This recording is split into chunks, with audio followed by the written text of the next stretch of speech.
এবার ক্ষুব্ধ জনতার ডিম হামলা সহ গণধোলাইয়ের শিকার হলেন খুলনার এক ছাত্রলীগ নেতা। দেন উত্তেজিত জনতা, এক পর্যায়ে চলে ডিম নিক্ষেপ, সাথে গণধোলাই।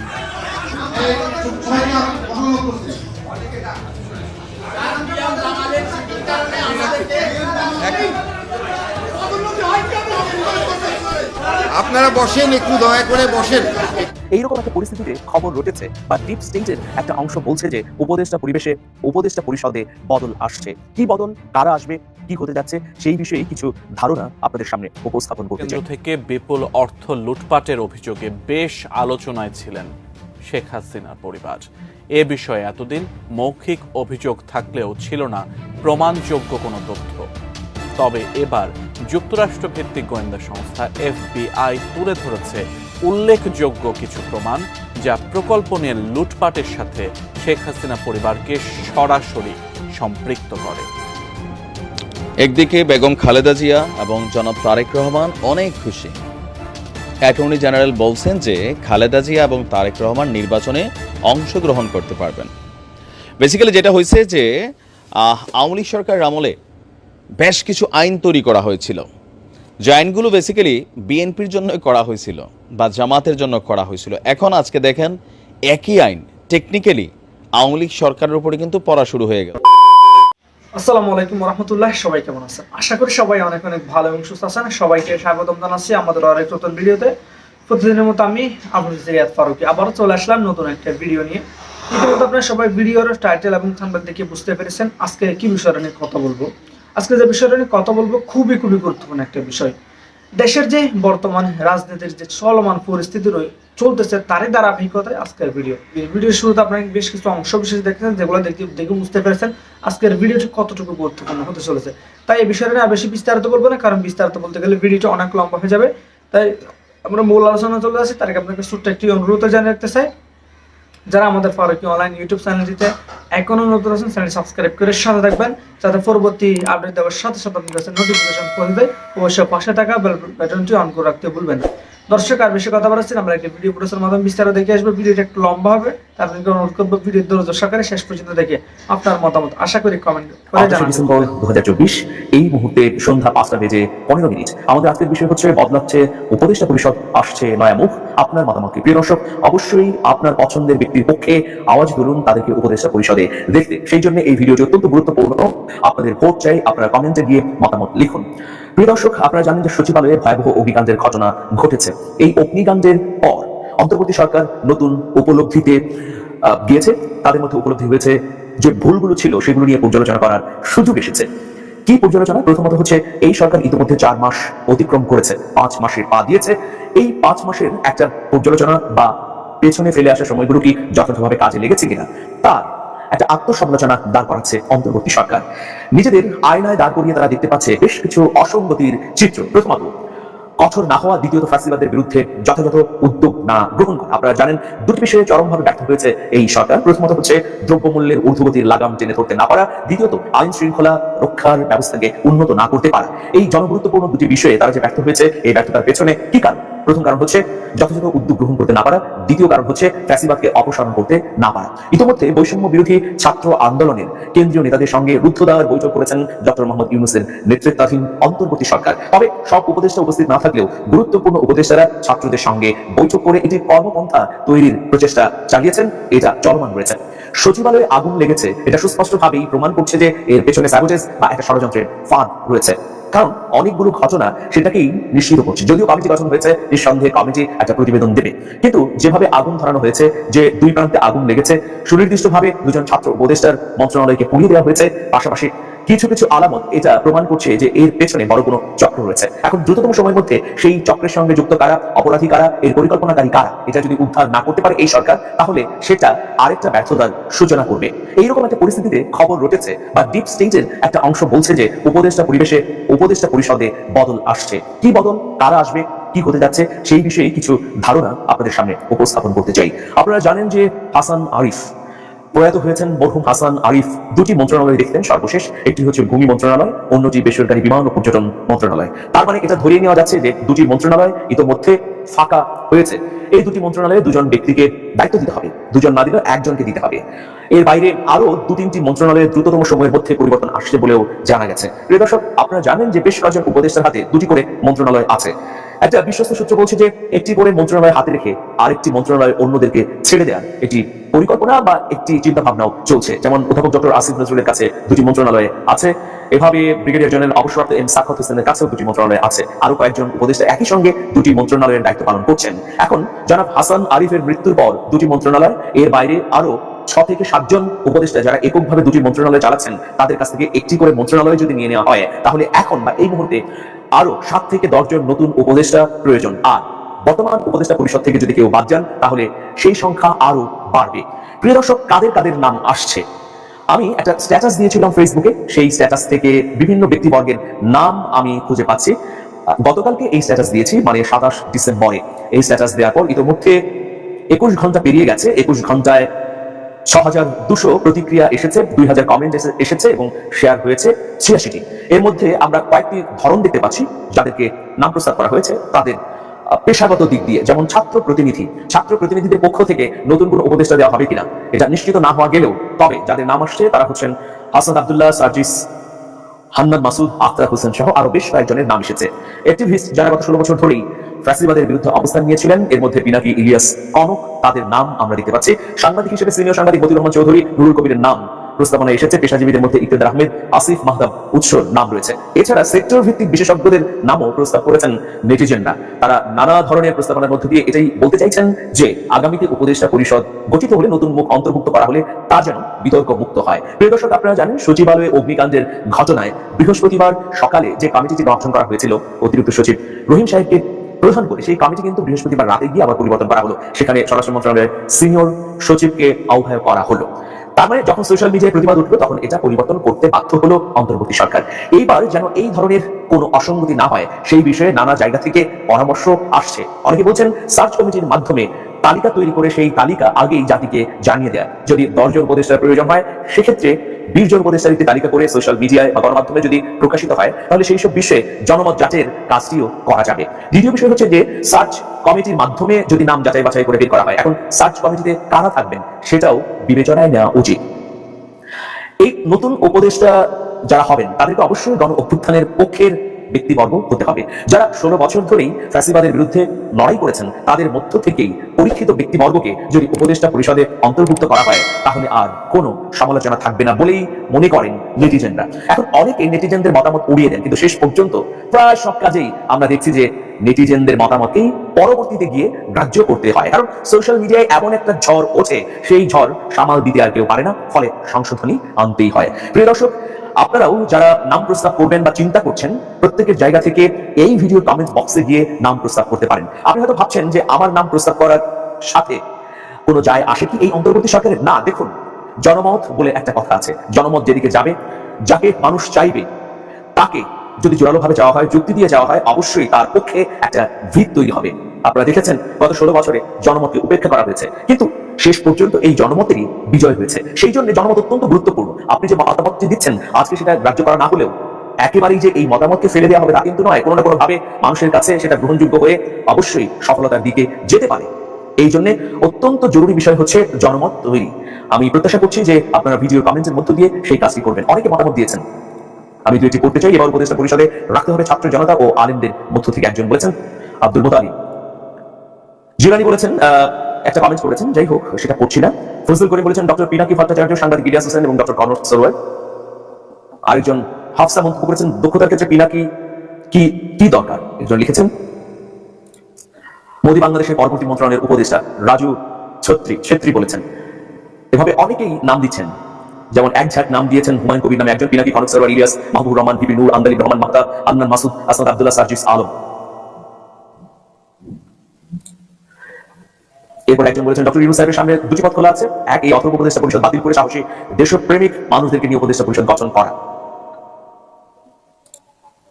একজন মকারি করে বলেছেন, তিনি মকারি করছেন হিরো আলম ও পরবর্তী উপদেষ্টা। তিনি বলেছেন, যাই হোক, আপনি যদি মন্তব্য করে মজা পেয়ে থাকেন তাহলে ভালো কথা। এমডি বিজনেসম্যান, তিনি বলেছেন বিচারপতি মোতাহার হোসেনকে অতি গুরুত্বপূর্ণ কোনো পদ দেওয়া হোক। হুমায়ুন কবির বলেছেন এবার ক্ষুব্ধ জনতার ডিম হামলা সহ গণধোলাইয়ের শিকার হলেন খুলনার এক ছাত্রলীগ নেতা। ছাত্র জনতার ওপর হামলা সহ হত্যা মামলার আসামি রণবীর বাউরই সজল। পরে বিচারক তাকে জেল হাজতে পাঠানোর নির্দেশ দেন। রণবীর বারোই সজল নিষিদ্ধ সংগঠন ছাত্রলীগের খুলনা মহানগর সহসভাপতি। দুপুরে কড়া নিরাপত্তায় আনা হয় আদালতে। সেখানে ক্ষুব্ধ জনতার তোপের মুখে পড়েন তিনি। এ সময় সজলের উদ্দেশ্যে নানা ধরনের স্লোগান দেন উত্তেজিত জনতা। এক পর্যায়ে চলে ডিম নিক্ষেপ, সাথে গণধোলাই। পরে পরিস্থিতি নিয়ন্ত্রণে আনে পুলিশ। তোলা হয় খুলনা মেট্রোপলিটন ম্যাজিস্ট্রেট আদালতে। বিচারক তাকে কারাগারে পাঠানোর নির্দেশ দেন। পুলিশ বলছে ছাত্র জনতার ওপর হামলা। আপনারা একটু দয়া করে বসেন। আচ্ছা, আপনারা যদি সবাই কথা বলেন তাহলে তো বোঝা যাবে না। একটু বসেন, সবাই দয়া করে বসেন। সবাই যদি একসাথে কথা বলেন তাহলে কিন্তু আমরা আর অনুষ্ঠান করতে পারবো না। প্রবাসী ব্যাংক থেকে ঋণ দেওয়ার যে ব্যবস্থা আছে সেটা অলরেডি 60 জন যোগাযোগ করেছেন। এটা আমরা আরো সহজ শর্ত করা যায় নাকি কথা বলে দেখবো ওনাদের সাথে। আর আপনারা এমনি নিজেরাও একটু চেষ্টা করেন। আপনাদের মধ্যে অনেক দক্ষ মানব শক্তি আছেন, অনেকে আছেন কোনো একটা কাজে আপনাদের এক্সপার্টিজ আছে। আপনারা একটু নিজেরাও চেষ্টা করেন, সাথে সাথে যে এখানে কোথাও কর্মসংস্থানের সুযোগ আছে নাকি এটা আপনারা চেষ্টা করেন, ব্যবসার সুযোগ আছে নাকি চেষ্টা করেন। আমরা তো চেষ্টা করবো, কিন্তু আপনারা কতদিন বসে থাকবেন, ঠিক না? তো আমরা আশা করি ইনশাআল্লাহ আমরা সবাই মিলে চেষ্টা করলে আমরা আপনাদের যে দুর্ভোগ আছে সেটা অনেকাংশে কমাতে পারবো। এবং আমরা সবসময় মনে করি, এই সরকার সবসময় মনে করে প্রবাসীরা হচ্ছে আমাদের সম্পদ, ওনারা হচ্ছে আমাদের ভিআইপি। আমরা সেটা বাস্তবায়ন করার জন্য চেষ্টা করছি। একটু অগ্রগতি হচ্ছে। আমি অলরেডি আপনাদেরকে জানিয়েছিলাম প্রবাসী মন্ত্রণালয় থেকে কি পদক্ষেপ নেওয়া হয়েছে। আরও অনেক কাজ বাকি আছে, সময় লাগবে। আর আপনারা যে ইয়েতে, আমি যখন দোহাতে গিয়েছিলাম সেখানে আমি বাংলাদেশের ভাই বোনদের সাথে কথা বলেছিলাম। ওনারাও আমাকে কমপ্লেইন করেছে যে কোনো কূটনীতিকের আচরণ ছিল খুবই শত্রুভাবাপন্ন। তো আপনারা এইভাবে কথা না বলে আপনারা যদি একটা লিস্ট করেন যে ওনার বিরুদ্ধে আমাদের অভিযোগ আছে, এটা তদন্ত করা হোক। এটা যদি আমাদেরকে দেন আমরা ফরেন মিনিস্ট্রিতে পাঠাতে পারি। মুখের কথায় তো ভাই একটা সরকারি কর্মকর্তার বিরুদ্ধে ব্যবস্থা নেওয়া যায় না। আপনারা একটা সুন্দর একটা চিঠি ড্রাফট করে দরকার হলে আমাদের সাহায্য নেন, আমাদেরকে দেন, আমরা পররাষ্ট্র মন্ত্রণালয়ে দিব। আমি মনে করি আপনাদের এই বিপদের সময় যদি কেউ আপনাদেরকে সাহায্য এবং সেবা দেওয়ার পরিবর্তে যদি কেউ শত্রুতামূলক আচরণ করে থাকে, শুধু তার চাকরির ক্ষেত্রে না, তার আসলে বিচার হওয়া উচিত। সে চাকরি থাকতে পারে। যাই হোক, আপনারা সবাই ভালো থাকবেন, আপনি চিঠি দিছেন না? আপনি আগে বললেন যে বিচার হয়নি কেন? আপনার একটা কংক্রিট কারো কাছে অভিযোগ করছেন, দিয়েছেন? কবে করেছেন? বেশি পাকা টমেটো আর সিক্রেট রেসিপির কম্বিনেশনে তৈরি ব্রাউন সসের বস।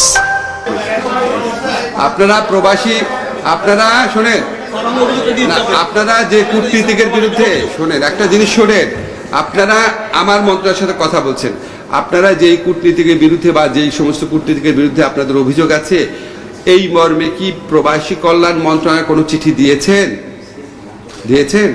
প্রবাসী কল্যাণ মন্ত্রণালয় আমার দায়িত্ব ভাই।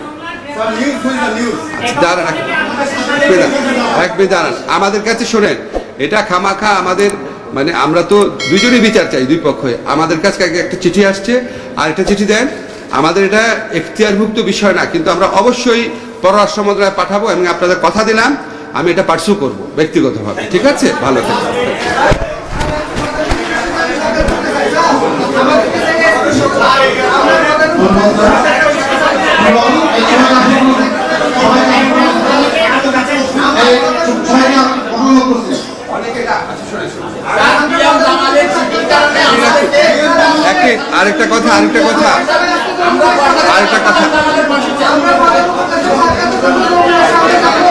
আরেকটা কথা শুনে,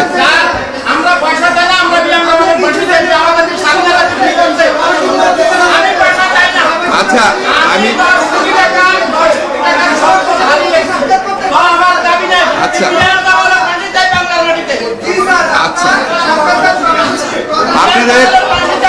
আপনাদের কথা তো আমি শুনছি, আপনাদের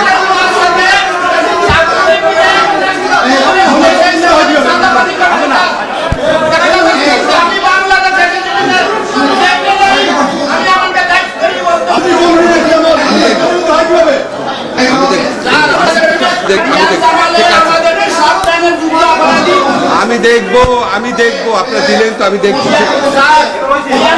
সিরিয়াল হলো 16 নম্বর কনসুলেটে, ঠিক আছে? সিরিয়াল হলো 16, আমি সিরিয়ালটা বলে দিই, আপনারা তাকে অ্যারেস্ট করেন, পুরো তথ্য পেয়ে যাবেন। আর একটা কথা বলি স্যার, সে আমাদেরকে বলতে আমাদের রাষ্ট্রের বিরুদ্ধে না, তারা বলতে যে আমরা আরো কান্ট্রি রাষ্ট্রের বিরুদ্ধে করছি, তার জন্য আমাকে তাদের সেইখানে বিচার করতে হবে স্যার।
আমার মনে হয় আমরা একটু অনুরোধ করছি, আমরা একটু আপনাদেরকে শান্ত হওয়ার জন্য অনুরোধ করছি, আপনারা একটু দয়া করে শান্ত হন। আপনারা দয়া করে একটু বসেন, আপনারা একটু সবাই যদি আলাদা আলাদা করে কথা বলেন তাহলে কোনো কথাই শোনা যাবে না, একটু দয়া করে বসেন। আচ্ছা, আমরা তো আপনাদেরকে বলেছি আপনারা একটু দয়া করে বসেন, আপনারা বসেন, একটু দয়া করে বসেন। একটু সবাই যদি একসাথে কথা বলেন তাহলে তো কোনোটাই শোনা যাচ্ছে না। আপনারা একটু দয়া করে বসেন। আচ্ছা, আপনারা যদি সবাই কথা বলেন তাহলে তো বোঝা যাবে না, একটু বসেন, সবাই দয়া করে বসেন। সবাই যদি একসাথে কথা বলেন তাহলে কিন্তু আমরা আর অনুষ্ঠান করতে পারবো না। আপনারা আপনাদের যা অভিযোগ আছে আমাদের কাছে দিয়ে যান, অবশ্যই আমরা দেখব। আপনারা একটু দয়া করে বসেন। আপনাদের যদি অভিযোগ থাকে সেগুলো আমাদের কাছে দিলে অবশ্যই আমরা দেখব। স্যার অলরেডি বলেছে যে আপনারা অভিযোগ দিলে সেটা আমরা ফরেন মিনিস্ট্রি সহ সংশ্লিষ্টদের সাথে কথা বলবো এবং অবশ্যই আমরা দেখব। কিন্তু আপনারা দয়া করে একটু বসেন। আপনারা সবাই যদি একসাথে কথা বলেন তাহলে তো আমরা কারোর কথাই শুনতে পাচ্ছি না। দয়া করে একটু বসেন, আপনারা একটু শান্ত হয়ে বসেন, একটু বসেন, একটু শান্ত হয়ে বসেন। আপনাদের যে অভিযোগ আছে সেটা অলরেডি উপদেষ্টা মহোদয় বলেছেন। রূপপুর পারমাণবিক বিদ্যুৎ কেন্দ্র থেকে বিপুল অর্থ লুটপাটের অভিযোগে বেশ আলোচনায় ছিলেন শেখ হাসিনার পরিবার। এ বিষয়ে এতদিন মৌখিক অভিযোগ থাকলেও ছিল না প্রমাণযোগ্য কোনো তথ্য। তবে এবার যুক্তরাষ্ট্র ভিত্তিক গোয়েন্দা সংস্থা FBI তুলে ধরেছে উল্লেখযোগ্য কিছু প্রমাণ, যা প্রকল্প নিয়ে লুটপাটের সাথে শেখ হাসিনা পরিবারকে সরাসরি সম্পৃক্ত করে। আরো বিস্তারিত জানাচ্ছেন সহকর্মী ইস্তিয়াক হোসেন।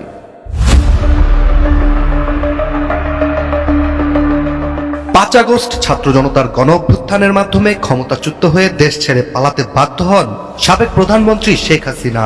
এরপর থেকেই আওয়ামী লীগের রাঘব বোয়ালদের সব দুর্নীতির তথ্য জনসাধারণের সামনে উঠে আসছে। নেতৃত্বের পাশাপাশি দুর্নীতির দিকেও দলের সভাপতি শেখ হাসিনা যেন এগিয়েছিলেন সবার থেকে। অভিযোগ আছে বাংলাদেশের প্রথম পারমাণবিক প্রকল্প থেকে $5 বিলিয়ন মার্কিন ডলার লোপাটের। বিপুল এই অর্থ পাচারের সম্পূর্ণ তদন্ত এখনো শেষ হয়নি। তবে বাংলাদেশ থেকে যুক্তরাষ্ট্রের বিভিন্ন ব্যাংকে নামে বেনামে $300 মিলিয়ন মার্কিন ডলার বা 3,500 কোটি টাকা পাচারের প্রমাণ পেয়েছে FBI। আর এই অর্থ পাচারের জন্য মূল হোতা হিসেবে শনাক্ত করা হয়েছে সাবেক প্রধানমন্ত্রী শেখ হাসিনা ও তার ছেলে সজীব ওয়াজেদ জয়কে। কেসারের শেকড় থেকে শিখরে। শেখ হাসিনা ও সজীব ওয়াজেদ জয়ের বিরুদ্ধে এমন গুরুতর অভিযোগের বিষয়টি নিশ্চিত করেছে সংস্থাটির লন্ডন প্রতিনিধি। আন্তর্জাতিক অনুসন্ধানী সংস্থা গ্লোবাল ডিফেন্স কর্পের প্রতিবেদন থেকে বিষয়টি জানা যায়। প্রতিবেদনটিতে উল্লেখ করা হয়, ইউএস ডিপার্টমেন্ট অফ জাস্টিসের সিনিয়র আইনজীবী লিন্ডা স্যামুয়েলস এফবিআই বিশেষ এজেন্ট লা পিভটের সঙ্গে যোগাযোগ করে দেখতে পান বাংলাদেশ থেকে মার্কিন যুক্তরাষ্ট্রের বিভিন্ন ব্যাংক অ্যাকাউন্টে 300 মিলিয়ন মার্কিন ডলার পাঠানো হয়েছে। এদিকে বাংলাদেশ থেকে বিপুল অর্থ লেনদেনের বিষয়ে 9 সেপ্টেম্বর যুক্তরাষ্ট্রের ফেডারেল ব্যুরো অফ ইনভেস্টিগেশনের প্রতিনিধি দল দুর্নীতি দমন কমিশনের মহাপরিচালকের সঙ্গে দেখা করেন। সে সময় বিপুল সংখ্যক নথিও হস্তান্তর করা হয়। এছাড়া শেখ হাসিনার ছেলে সজীব ওয়াজেদ জয়ের নাম এফবিআই এর নজরে প্রথমবার আসে 2014 সালে। তখনই এফবিআই এর তদন্তে সজীব ওয়াজেদ জয়ের বিরুদ্ধে গুরুতর আর্থিক লেনদেনের রিপোর্ট প্রকাশ পায়। এফবিআই তাদের লন্ডন প্রতিনিধির মাধ্যমে জয়ের অস্বাভাবিক আর্থিক লেনদেনের বিষয়ে প্রমাণ পেয়েছে, যেখানে জয়ের নামে হংকং এবং কেমান দ্বীপপুঞ্জের বিভিন্ন ব্যাংক অ্যাকাউন্টের তথ্য উঠে এসছে। মূলত এসব অ্যাকাউন্ট ব্যবহার করেই জয় নিউ ইয়র্ক, ওয়াশিংটন ডিসি এবং লন্ডনের বিভিন্ন ব্যাংকে অর্থ স্থানান্তরিত করেছে বলে জানা যায়। এত সব প্রতিবেদন ও তথ্য প্রমাণ পাওয়ার পর পাচারকৃত অর্থ পুনরুদ্ধারে সরকার কি কি পদক্ষেপ নেয় এবং তা কতটুকু কার্যকর হয় সেদিকেই তাকিয়ে আছে বাংলাদেশের সাধারণ মানুষ। Istiaq Hossain, ATN news. একদিকে বেগম খালেদা জিয়া এবং জনাব তারেক রহমান অনেক খুশি। অ্যাটর্নি জেনারেল বলছেন যে খালেদা জিয়া এবং তারেক রহমান নির্বাচনে অংশগ্রহণ করতে পারবেন। বেসিক্যালি যেটা হয়েছে যে আওয়ামী লীগ সরকারের আমলে বেশ কিছু আইন তৈরি করা হয়েছিল, যে আইনগুলো বেসিক্যালি বিএনপির জন্যই করা হয়েছিল বা জামাতের জন্য করা হয়েছিল। এখন আজকে দেখেন একই আইন টেকনিক্যালি আওয়ামী লীগ সরকারের উপরে কিন্তু পড়া শুরু হয়ে গেছে। আর আজকে অ্যাটর্নি জেনারেল যিনি আছেন তিনি যেই বক্তব্য দিচ্ছেন, আওয়ামী লীগ নির্বাচনে আসতে পারবে, সমস্যা নাই, কিন্তু শেখ হাসিনা সহ অনেক নেতাকর্মীরা, মানে আমরা যদি ধরি আওয়ামী লীগের আমরা যেই মানে প্রাণ শক্তি যাদেরকে দেখছি এদের মধ্যে 90% মানুষ নাই হয়ে যাবে, তাহলে বাকি অংশ যে 10% থাকবে এই আওয়ামী লীগকে নির্বাচন করে জিতবে বা শেখ হাসিনা বিহীন আওয়ামী লীগ বা তিনি বিহীন আওয়ামী লীগ নির্বাচনে যাবে কিনা, আর গেলেও এরা টিকবে কিনা, অথবা হইতে পারে ওই যে তৃণমূল, বিএনপি, এরকম অনেক দলটল তৈরি হয়েছিল না আওয়ামী লীগ সরকারের সময়, বিএনপির ওই যে শাহজাহান ওমরের মতন অনেক এলডিপি অনেকগুলো আসছিল, আমি জানি না যে অনেকগুলো দল ভাঙা, তো এরকম হয়তো আমরা দেখতে পারি ভবিষ্যতে আওয়ামী লীগের মধ্যেও দল তৈরি হয়ে যাবে নির্বাচনে যাওয়ার জন্য। কেন এতগুলা কথা বলা হচ্ছে? যদি জুলাই হত্যাকাণ্ডের দায়ে শেখ হাসিনা দণ্ডিত হন তাহলে শেখ হাসিনা সহ আওয়ামী লীগের অনেক নেতাকে নির্বাচনে অযোগ্য বলে ঘোষণা করবে আপনার এই আদালত। আর এই তথ্য দিয়েছেন attorney general advocate Mohammad Asaduzzaman. আমরা যদি দেখি আপনার তিনি বলছেন যে খালেদা জিয়ার বিরুদ্ধে যেসব মিথ্যা এবং ষড়যন্ত্রমূলক মামলা হয়েছিল সেগুলো ইতিমধ্যে নিষ্পত্তি হয়েছে। আগামী নির্বাচনে তার অংশগ্রহণে আইনগত আর কোনো বাধা নেই। অন্তর্ভুক্তিমূলক নির্বাচনের জন্য আওয়ামী লীগের অংশগ্রহণ মুখ্য নয় বলেও জানিয়েছেন অ্যাটর্নি জেনারেল। আর আওয়ামী লীগ ছাড়াও যে নির্বাচন হইতে পারে, যে কোনো একটা সরকার বৈধতা নিতে পারে, আওয়ামী লীগ সরকার কিন্তু সেটাকে সর্বশেষ নির্বাচনে দেখিয়েছেন, এর আগেও দেখিয়েছেন বিএনপির সময়, কারণ সর্বশেষ দামি নির্বাচন হয়েছে। এখন যদি সরকার মনে করে যেরকম দামি তো লাগবেই না, জামাত আছে, বিএনপি আছে, তারপর ভিপিনুরও বলতেছে 300 আসন দেবে, ছাত্রদের রাজনৈতিক দল আছে, ছাত্ররা বলতেছে আগামীতে 2টা রাজনৈতিক দল আসবে, এখানে অনেকগুলো দল নির্বাচনে আসতে পারে। তো আওয়ামী লীগ যদি না আসে, আওয়ামী লীগকে ছাড়াই কিন্তু নির্বাচন হয়ে যাবে, যেমনটা অতীতে হয়েছে। ওই যে বললাম না, যেই নিয়মগুলো তৈরি করা হয়েছিল, যেই রাস্তাগুলো দেখানো হয়েছিল, ঠিক একই রাস্তা কোথাও না কোথাও এখন ঘুরে আবার আওয়ামী লীগের উপরেই লিগেলি অ্যাপ্লাই করার একটা সুযোগ আমরা দেখছি বা ছায়া দেখছি, যেটা আসতে যাচ্ছে। বাংলাদেশ এফডিসিতে ডিবেট ফর ডেমোক্রেসি আয়োজিত এক ছায়া সংসদে তিনি এই কথা বলছেন। তিনি বলছেন শেখ হাসিনার নির্মম পরিণামের পর তার দলের পাশে কেউ দাঁড়াতে সাহস পাচ্ছে না। যারা নির্বাচন ব্যবস্থাকে ধ্বংস করেছিল, সংবিধান কেটে ছিঁড়ে মানুষের অধিকারকে ভুলণ্ঠিত করেছে, তারা এখন খলনায়ক হিসেবে চিহ্নিত হয়েছে। আর জুলাই বিপ্লবে শহীদরা ইতিহাসের মহানায়ক হয়ে থাকবে, এই বিপ্লব হয়েছিল মুক্তিযুদ্ধের চেতনা এবং বৈষম্যহীন বাংলাদেশ গড়ার প্রত্যয়ে। এই বিপ্লবের অর্জন ও ধ্বংসের চেষ্টা চলছে। আওয়ামী লীগ ভোটাধিকার হরণ করেছিল 1973 সালে কুমিল্লা থেকে, ওই বহুত পুরোনো কথা আস্তে আস্তে আস্তে যাই হোক, সর্বশেষ 3টি নির্বাচনকে প্রহসনে পরিণত করেছিল।